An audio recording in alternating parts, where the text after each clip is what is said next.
Hey folks, what's up?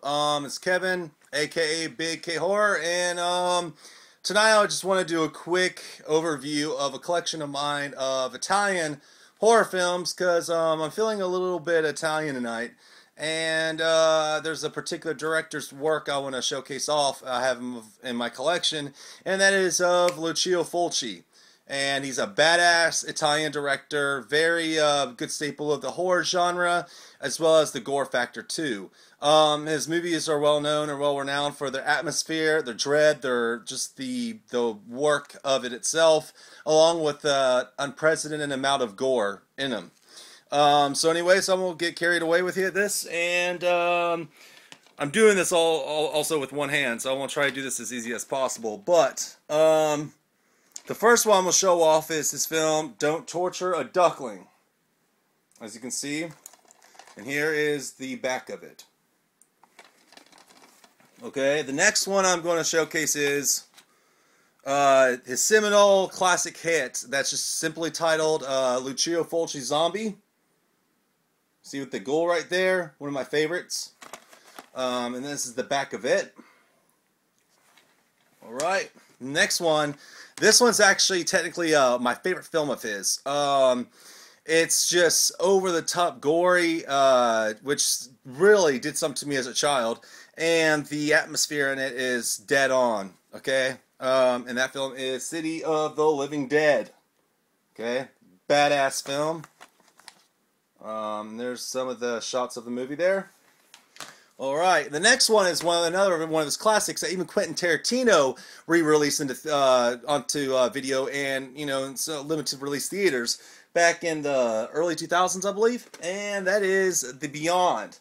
Now, this is my VHS of it with the awesome cover work and the back of that. But this is actually my DVD, which also too has the awesome cover artwork right here. And that too looks like that. Love that movie as well. And the next one I really like too, but a lot of people don't seem to like it as much.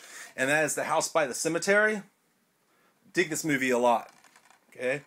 See some brain gashing there. Okay, the next film I'm going to do, not too big on this one. But, it's part of my collection and I enjoy it anyway. And that is Manhattan Baby. Alright. And the next one is a very well-known slasher film he put out in this period, and it was kind of looked down upon by a lot of critics as being misogynistic, but, it was really well done. It had some glorious kills in it, and, it really had one of the most absurd killers in slasher history that actually talks like Donald Duck.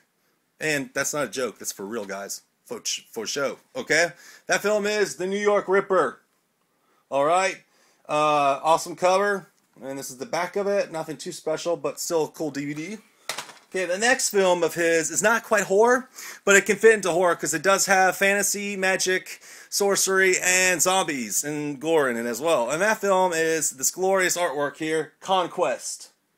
Alright? It's a Conan the Barbarian type ripoff. And yes, it was a ripoff. Okay, the next film I have, which is also kind of not so well known of his, it's a slasher film from the mid-80s, and that is called Murder Rock. And this is in a glorious 2-disc version, which has a lot on it. And it's a pretty badass. I dug it a lot, actually.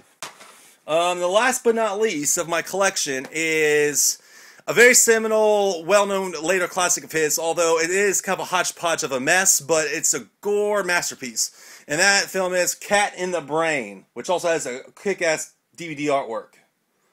And you can see some of the gore quotient on the back here. Anyway, but that's my collection of Fulci films, and I just wanted to showcase them off, and just give a little love letter to the guy saying that he rocks. And other than that, I know my Fulci collection probably isn't as big to a lot of other fans that have probably all his films, but I think my collection still pretty much kicks ass. It's a good variation on them. So anyway, this concludes tonight's little episode from my YouTube channel, and I hope y'all dug it. Peace out. Bye.